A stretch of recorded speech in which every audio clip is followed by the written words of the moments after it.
If your documentation is something like a manual, a reference guide, you may want to create a table of contents at the start so people can jump straight to the page number or the part of the document that they require. Now, to set up this, it's a two-parter, because before you can create a table of contents, you've got to tell the program exactly what it is you want in the table of contents. And the way we do that is that we mark them. And we mark them by applying heading styles. Now, Microsoft have got some pre-built ones that we have to use, and they're called heading 1, heading 2, heading 3, etc. Let's go through this document here, applying the various headings. So, for example, this title here is going to be a main heading, so I'm going to put heading 1.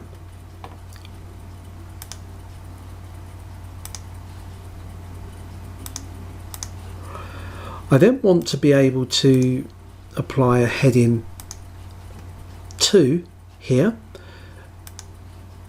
and a heading 3 here.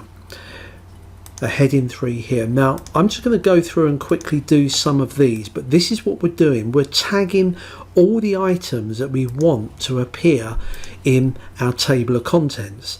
Remember, Word is not that intelligent. It's not going to know which parts of the document to include and at what level. So we're going through tagging either a heading 1, a heading 2, or a heading 3. So I'm just adding some very quickly throughout this document.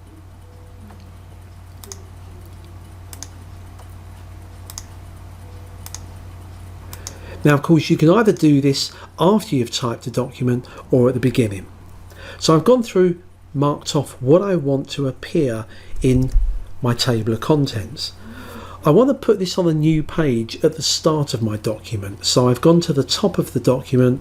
I'm going to do Control Enter, which gives me a page break, and then Control Home to take me to the top. So this is where I'm going to put my table of contents, on page 1. Now, to do this, we go into the References ribbon, and over at the left is Table of Contents. Now, Microsoft have already done some presets for us, and we can choose one of these presets, and straight away it builds a table of contents. Now, the beauty of this, if ever any of these change, the table of contents will update. Let's give you an example. We have this one here, Business Products, on page 3. We'll also change the title of that.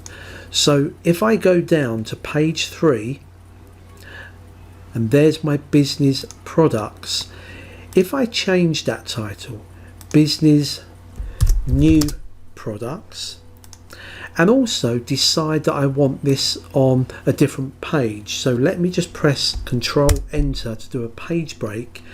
So this is now on page 4 instead of page 3, and likewise all the other pages have now changed page numbering.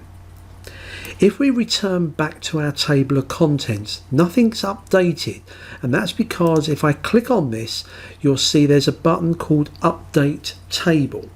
When I click on that, I'll ask it to update the entire table, click OK, and now you can see that the title has changed on here, but also the page numbering has changed. And that's how you create a table of contents.